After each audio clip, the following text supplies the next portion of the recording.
Ladies and gentlemen, welcome back to another video from Accidentally Amazing.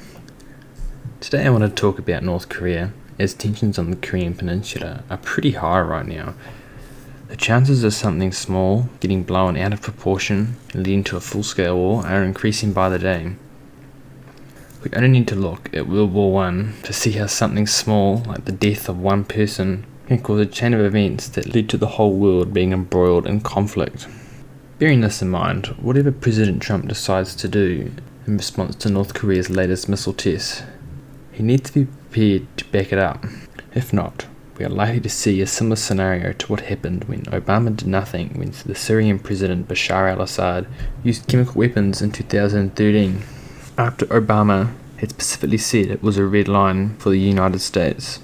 Assad called his bluff and has essentially done what he wants ever since, especially now since Russia is increasingly involved in the conflict. Bearing that in mind, if the president issues an ultimatum, he needs to be prepared to order retaliation if North Korea crosses that line. If he isn't prepared to back it up, he just needs to stay quiet, because issuing an ultimatum and not backing it up is worse. Regardless of that, the respective governments involved should tread very carefully. It is in no one's interest for there to be a proxy war fought between the East and the West, especially considering North Korea does not seem to hesitate to threaten the use of nuclear weapons. Quite frankly, I never wish to find out if they will ever make good on their threats. One thing that has surprised me about this whole thing is China's apparent lack of attempt to control North Korea. To be fair, they probably are behind the scenes, but it clearly isn't working.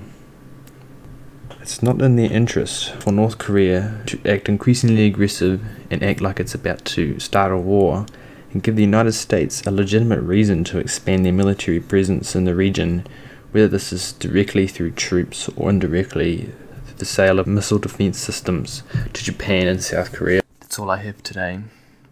Thank you for listening. If you have any thoughts, share them in the comment sections below. I'm happy to answer any questions. And as always, stay amazing.